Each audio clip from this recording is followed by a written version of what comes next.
Isang nakakabiglang pangyayari ang nagaganap na direktang gumulat sa gobyerno ng Alemanya. Agad silang nagsumite ng ulat ng emerhensiya. Isang grupo ng matatandang super rich na Aleman na sanay magbakasyon sa Switzerland at France ay biglang nag-umpisang mag-agawan sa pagbili ng libu-libong tiket patungong Pilipinas sa iisang oras. Ang nangyari pagtapak nila sa lupa ng Maynila ang lubos na nagpabagsak sa buong lipunan ng Alemanya. Ang istoryang ito ay hango sa totoong pangyayari. I-like at i-follow si pangalan ng author para makapamahagi pa kami ng mas nakakaantig at nakakagulat na mga kwento.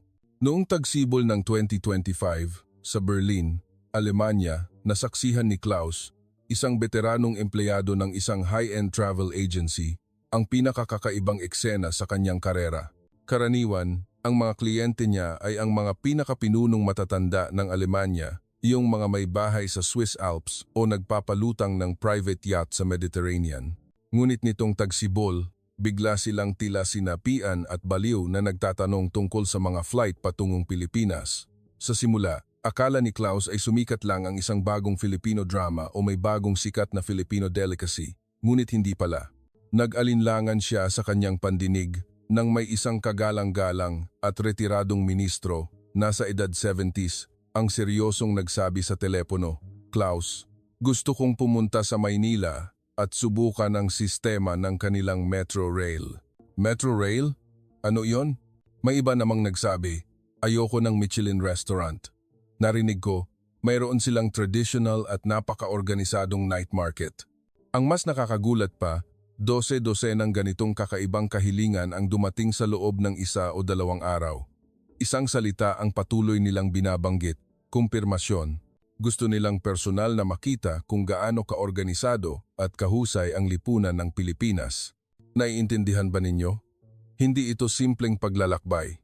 Ito ay isang kolektibong social research trip at pag-aaral na may layunin.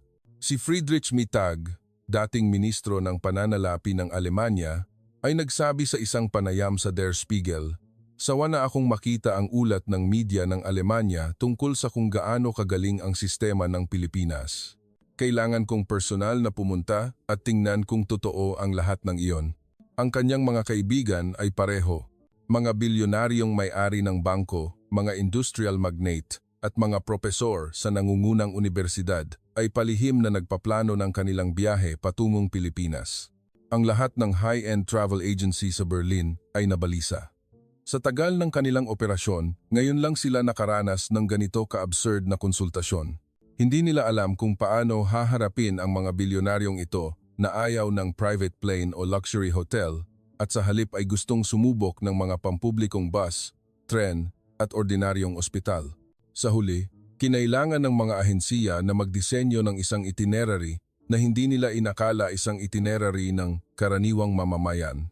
Ang mas nakakatawa, ang edad ng grupong ito ay nasa pagitan ng 60 hanggang 80.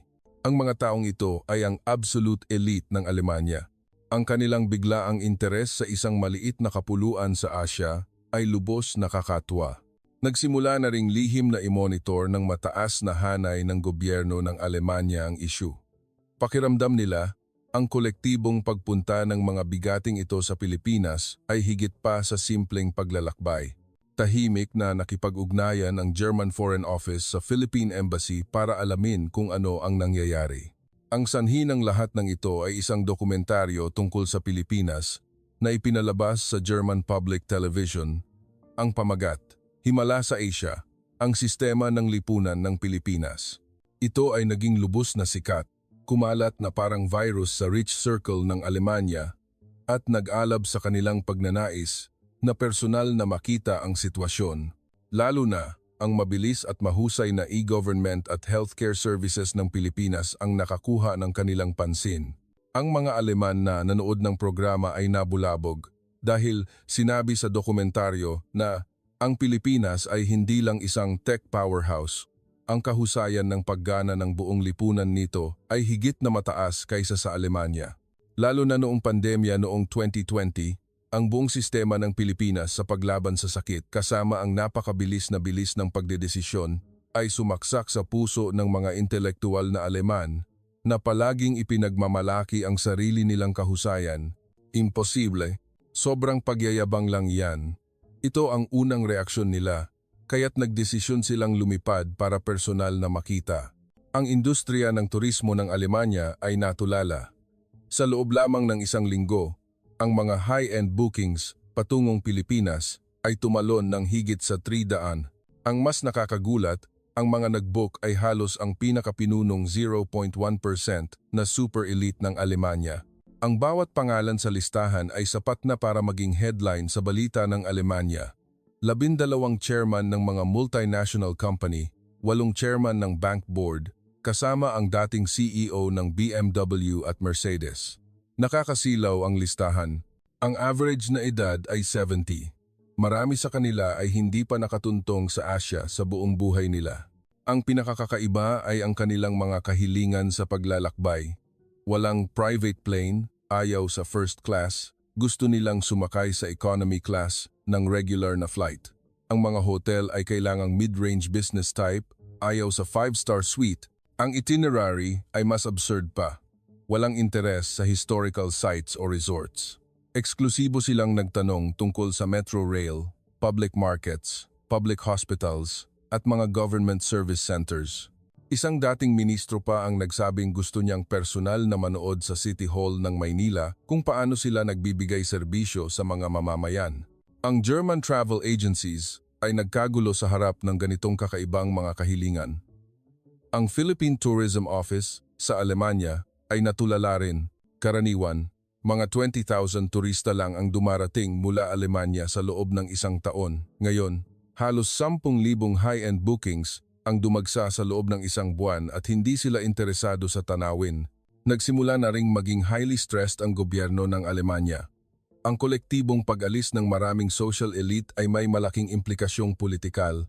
Malinaw na ang layunin ng grupong ito ay ikumpara ang Pilipinas at Alemanya. Isang dating ministro ng ekonomiya ang sarkastikong nagsabi sa panayam sa Der Spiegel, "May nakita akong ulat na nagsasabing ang e-government ng Pilipinas ay 10 taon na ang unahan kaysa sa Alemanya. Kailangan kong personal na patunayan yan." Isang showdown sa pagitan ng lumang Europa at bagong Asya ang formal na nagsimula. Kabanata 3. Ang unang atake sa paliparan. Ang sandaling tumapak ang pinakamataas na elite ng Alemanya sa lupa ng Pilipinas, nagsimulang gumuho ang kanilang worldview. Para sa grupong ito na matagal nang pinahihirapan ng Berlin Airport, kung saan ang pila, strike at kaguluhan ay normal, ang NAIA Gateway Terminal ay tila mula sa ibang planeta. Mula sa pagbaba ng eroplano hanggang sa paglabas ng gate, hindi umabot sa 5 minuto. Ang German Superiority Complex sa kanilang puso ay nagkaroon ng unang lamat. Hapon ng Abril 15, 2025, lumapag ang isang flight ng Philippine Airlines sa Ninoy Aquino International Airport Gateway Terminal. Ang flight na ito ay sakay ang unang batch ng 42 top-tier na bilyonaryo at dating matataas na opisyal ng Alemanya. Pagbukas ng pinto ng eroplano, nag-iba ang ekspresyon nila. Ang nakita nila pagpasok sa terminal building ay lumampas sa kanilang imahinasyon. Floor-to-ceiling glass. Ang sahig ay kasing kintab ng salamin, simple ngunit grand ang disenyo. Si Hans Müller, dating ministro ng ekonomiya ng Alemanya, ay natigilan, lumingalinga. Bigla niyang naalaala ang Berlin-Brandenburg Airport, BR, ang paliparan na inabot ng halos isang dekada at puno ng problema bago lang nagbukas. Ang 5 taong masakit na alaala ng pagiging biktima ng delays. Ngunit ang NAIA Gateway Terminal ay lubos na iba. Lahat ay smooth na nakakakilabot. Sa daan patungo sa immigration check, sinalubong sila ng unang matinding shock, isang hilera ng automated immigration gates na nakahanay. Karamihan ay dumaan sa pamamagitan ng face scan at passport scan sa loob lamang ng ilang segundo. Ang teknolohiyang ito ay nagsisimula pa lang sa Alemanya, ngunit dito sa Maynila, laganap na.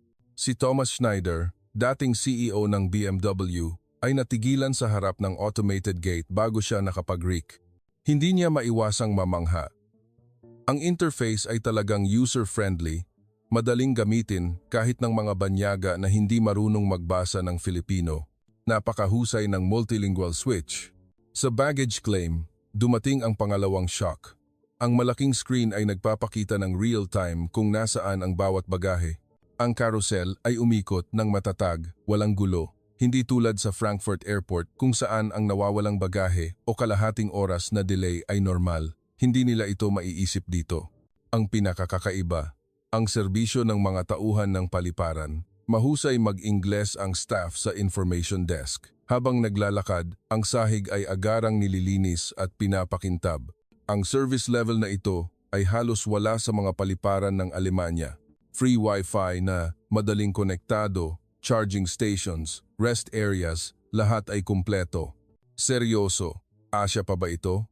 Bulong ni Peter Wagner, dating chairman ng German Banking Association, sa katabi niya. Ang hardware at operational efficiency na ito ay nag-iwan sa mga top-tier na paliparan ng Europa. Habang naglalakad patungo sa Airport Express train, paliparan to Maynila, dumating ang pangatlong shock. Ang mga escalator at elevator ay mahaba at pababa. Spotless ang lahat ng pasilidad, madaling basahin ang mga karatula. Sa train platform, pumasok ang tren sa tamang oras. Ang loob ng tren ay mas sophisticated kaysa sa German high-speed rail at napakalaki ng espasyo. Halos walang ingay. Sa loob lamang ng 5 minuto, ang stereotype ng mga Aleman tungkol sa Pilipinas ay nagkadurog-durog. Ang salitang bansa na umuunlad ay tuluyang nawala. Ang nakita nila ay isang sistema na holistically mas mahusay kaysa sa Alemanya at ang tunay na shock ay nagsisimula pa lang. Ang ipinagmamalaking autobahn culture at disiplina sa pagmamaneho ng Alemanya ay biglang naging walang kabuluhan sa harap ng trapiko ng Maynila. Mula sa paliparan, pagdaan sa Manila National Road, sinalubong ang mga top-tier na Aleman ng bagong shock. Ang mga kalsada ng Pilipinas ay lubos na iba sa kanilang impresyon tungkol sa Asya. Pagpasok sa Metro Manila, ang mga matataas na gusali at komunidad ay walang katapusan. Ang mas nakakagulat, sa gitna ng siksikang mga komunidad, ang mga park at green spaces ay planado ng maayos. Ang laki ng komunidad ay nakakabigla, bulalas ni Dr. Meyer, dating CEO ng Mercedes, habang nakatingin sa labas ng bintana. Ang isang malaking komunidad na tinirhan ng libu-libong tao ay itinayo na parang kumpletong maliit na lungsod, mall, paaralan, ospital, parke, lahat ay maaabot sa loob lamang ng ilang minutong lakad. Ito ang tunay na top-tier urban planning. Nang ilipat nila ang kanilang tingin sa kalsada, isa pang shock ang naghihintay. Ang volume ng trapiko ay napakalaki, ngunit ang flow ay nakakatakot na smooth at organized. Ang pakiramdam ng kaayusan na ito ay hindi mapapantayan kahit ng German autobahn. Ang pagpalit ng lane ay orderly. Ang traffic lights ay lubos na mahusay. Ang pinakakahanga-hanga, ang mga public bus at mga pribadong sasakyan ay hindi nagkakagulo. Ang dedicated bus lanes ay malinaw na minarkahan at walang nag-aabalang sumakop. Ang mga bus ay dumarating sa kanilang mga stop sa exact na oras. Hindi natin nagawa ang ganito kahusay na sistema ng pampublikong transportasyon, bulong ni Klaus Hartmann, dating ministro ng transportasyon ng Alemanya. Ang Maynila ay may ganitong mataas na population density. Ngunit kaya nitong panatilihin ang ganitong kaayusan sa trapiko. Ito ay isang himala, dagdag ni Peter Wagner. Ang eksena sa mga metro rail at bus stops ay muling nagpatulala sa mga Aleman. Ang mga mamamayan ay kusang pumipila, isa-isa. Pagdating ng sasakyan, orderly silang sumasakay. Ang mga bumababa ay kusang nagbigay daan. Ang lahat ay kusang nagbigay daan sa mga lalabas bago sila sumakay. Ang ganitong antas ng kagandahang asal ay itinuturing na top tier sa Alemanya. Ang pinaka-nakakahanga, ang disenyo ng kalsada ay pedestrian-centric. Bawat pedestrian lane ay may voice prompt na nag-aalaga sa may kapansanan. Ang mga accessibility facilities ay mas detalyado at mas maayos kaysa sa Alemanya. Ang isang oras na biyahe mula sa paliparan patungo sa hotel ay tuluyang nagbago sa pananaw ng mga top-tier na Aleman tungkol sa Pilipinas. Sa wakas ay inamin nila, hindi lang matagumpay ang Pilipinas sa ekonomiya, ang urban planning, transportation system, at ang kalidad ng mga mamamayan ay iniwan ang Alemanya. Ang bagay na pinakapinagmamalaki ng mga Aleman ay tuluyang gumuho. Ang grupong ito, na matagal nang pinahihirapan ng sirang pasilidad, lumang estasyon, at madalas na strike at delay ng Berlin U-Bahn, ay nabasag ang kanilang pagmamalaki sa sandaling sumakay sila sa Manila Metro Rail Transit System. Kinaumagahan, 9 a.m., personal na sinubukan ng mga German elite ang Metro Rail sa Ayala Station. Sa buong buhay nila, karamihan sa kanila ay sumakay lang sa private car o private plane. Ang subway ay isang bagong karanasan, ngunit ang kuryosidad ay mas matindi kaysa sa pag-aalangan. Gusto nilang personal na makita kung gaano kagaling ang pampublikong transportasyon ng Pilipinas. Pagpasok pa lang sa subway entrance, dumating ang unang sorpresa. Ang mga escalator ay pababa. Ang paligid ay spotless na parang laboratorio. Hindi ito katulad ng madilim, mabasa at puno ng graffiti na Berlin U-Bahn. Ang mga ilaw ay kasing liwanag ng araw. Ang sahig ay kasing kintab ng salamin. Hindi napigilang mamangha ni Ingrid Müller, dating ministro ng Social Affairs ng Alemanya. Ang pinakakahanga-hanga ay ang navigation system. Ang mga electronic screen ay may Filipino, Ingles at kahit Japanese. Malinaw na ipinapakita kung ilang segundo na lang bago dumating ang susunod na tren.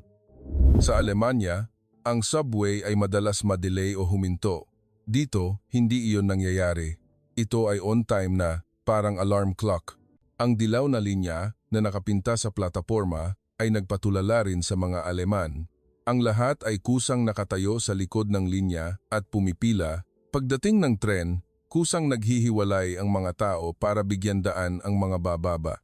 Ang kaayusang ito ay maituturing na benchmark kahit sa Alemanya. Pagdating ng tren, dumating ang pangalawang shock. Ang labas ng tren ay mas high-tech kaysa sa pinakabagong subway ng Alemanya.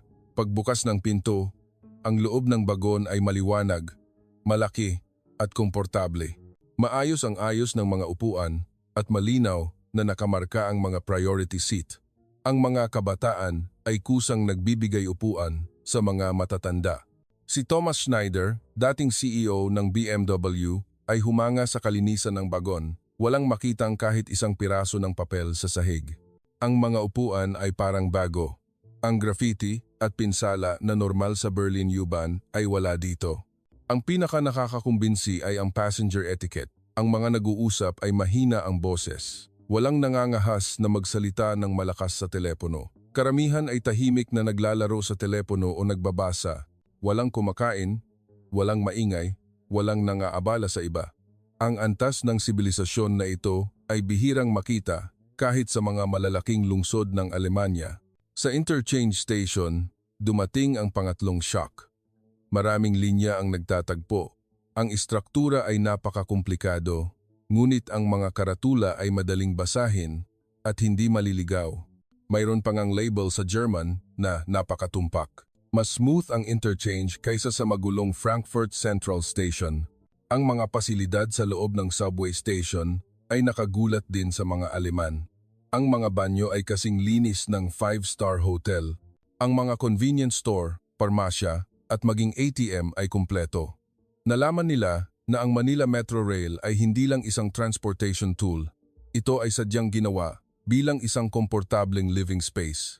Hindi lang ito isang transportation tool, pagtataka ni Hans Bauer, dating director ng German Railway, sa kanyang kasamahan. Ito ay ang rurok ng social civilization. Pakiramdam niya, ang sibilisadong kalidad ng mga lokal na mamamayan ay mas nakakagulat kaysa sa mga pasilidad na hardware.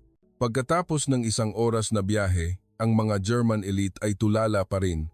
Kinailangan nilang harapin ang isang malupit na katotohanan, ang kanilang German public transportation system na matagal nilang ipinagmamalaking world class ay nahuli ng malaki kumpara sa Pilipinas.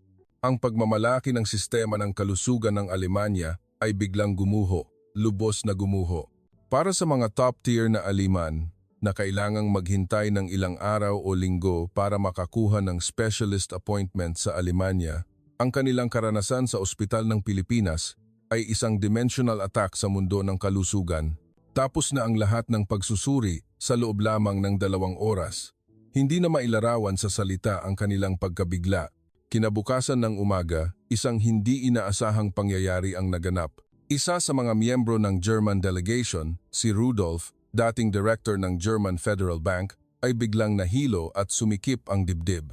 Ang 72 taong gulang na ito ay may high blood pressure at diabetes. Nag-alala ang lahat.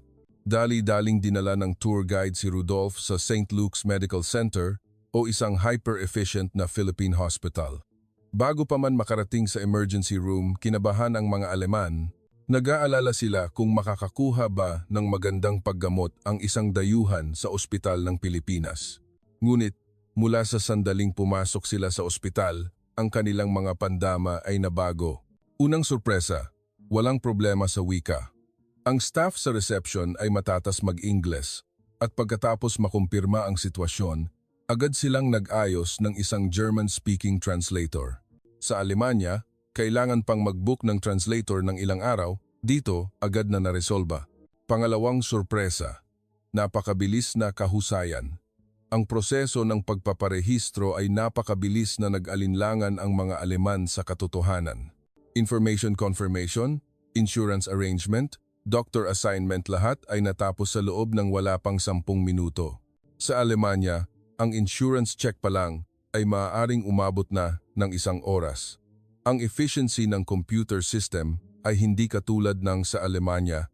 Pangatlong sorpresa, nakakagulat na komportableng kapaligiran. Ang waiting area ay nagdala sa kanila ng pangalawang shock. Kahit emergency room, ito ay komportable na parang 5-star hotel lobby. Malinis ang mga upuan, malambot ang ilaw, at tahimik ang kapaligiran. Lubos na iba sa maingay at magulong emergency room ng Alemanya.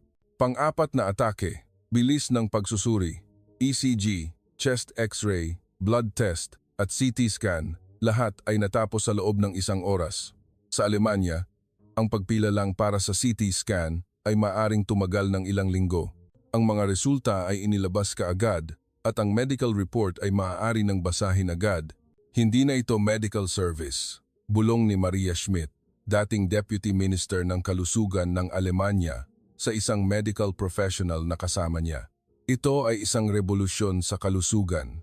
Ang pinakamagaling na university hospital sa Alemanya ay hindi kayang gawin ito ng ganito kabilis. Panlima na atake, serbisyo at pag-uugali. Ang attitude ng mga medical staff ay nakatulala sa mga Aleman. Ang mga nurse ay napakadetalyado, palaging nagmamalasakit sa kalagayan ng pasyente. Ang mga tanong ng mga kamag-anak ay sinasagot ng may pasensya, lubos na kaibahan sa malamig at bureaucratic na pag-uugali sa mga ospital ng Alemanya. Panghuling atake, ang gastos. Ang mga resulta ng pagsusuri ay nagpapakita na walang malaking problema. Nang magbayad, muli silang nagulantang. Emergency fee, lahat ng tests, at gamot ang kabuuang halaga ay ika-10 lamang ng sa Alemanya. Dito, lubos silang sumuko. Sa healthcare accessibility, iniwan ng Pilipinas ang Alemanya. Pag-alis ng ospital, ang mga German elite ay natahimik. Mula sa pagpaparehistro hanggang sa paglabas ng ospital, 2 oras lang ang kabuuang tagal. Ang bilis na ito ay hindi maiisip sa Alemanya. Ang sistema ng kalusugan ng Pilipinas ay ang modelo na dapat matutunan ng Alemanya, pagtataka ni Peter Rosenberg, dating chairman ng German Medical Insurance Federation, sa kanyang mga kasamahan.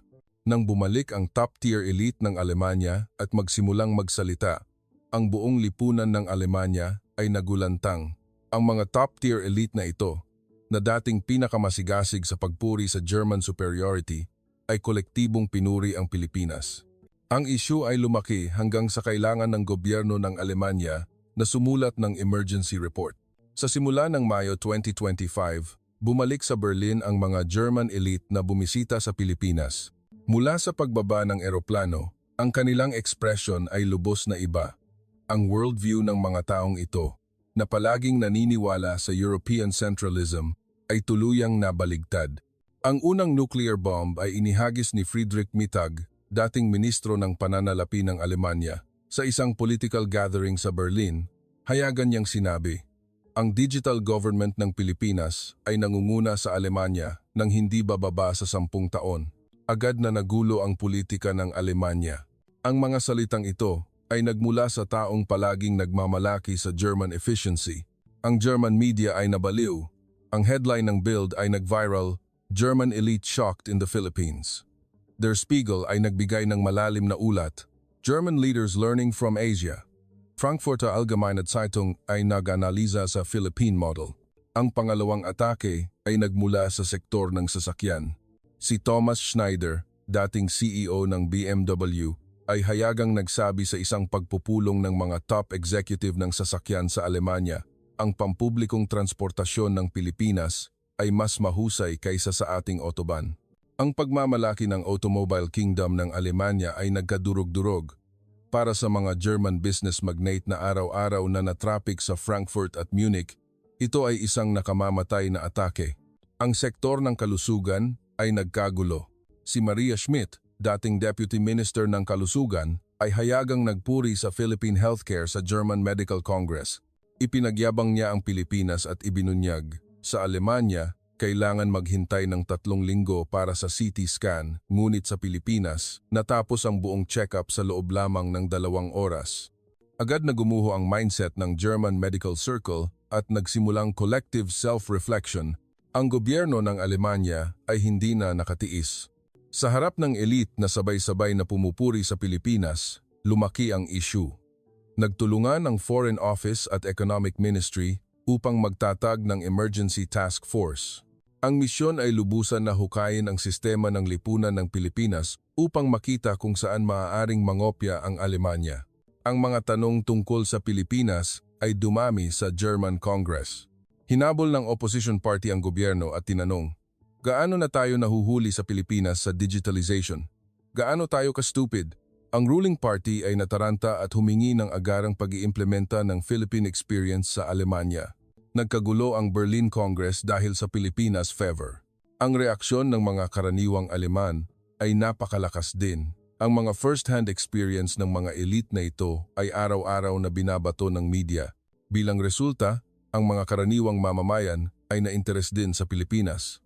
Ang enrollment sa mga klase ng Filipino language sa Berlin at Munich ay tumaas ng 10 beses.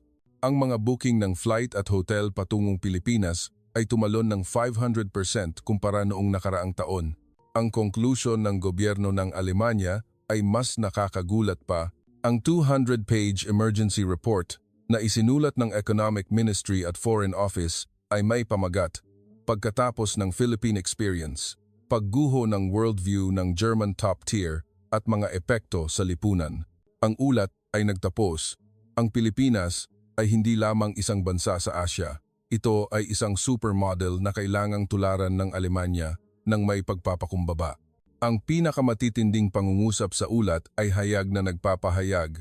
E-government construction, public transportation efficiency, healthcare service level, lahat ng key areas ay clear-cut na tinalo ng Pilipinas ang Alemanya. Inirekomenda rin ng ulat na sa mga aspeto ng citizen quality at social order, direktang gawing benchmark ng Alemanya ang Pilipinas. Sa tag-araw ng 2025, personal na sinang-ayunan ng German Chancellor ang isang state visit sa Pilipinas. Hindi ito simpleng protocol. Ito ay isang hands-on na pag-aaral, isang industrial espionage ng kahusayan. Ang delegasyon ay puno ng mga ministro at CEO ng malalaking kumpanya. Ang isang grupo ng top-tier na Aleman ay naglakbay na may kuryosidad at kaunting pagmamataas, ngunit ang resulta ay nagdulot ng isang national policy shift at naging isang makasaysayang pangyayari. Hanggang dito na lang ang kwento ngayon. Isang kwento tungkol sa kung paano binigyan ng matinding leksyon ng bagong mundo ang lumang Europa. Ang isang bagay na itinuturing nating ordinaryo ay ang hindi maabot na hinaharap sa mata ng iba. Kung nasiyahan ka o nakaramdam ng kaunting pagmamalaki sa video na ito, paki-like at subscribe. Huwag kalimutang i-click ang bell icon para sa mas matitinding kuwento sa susunod.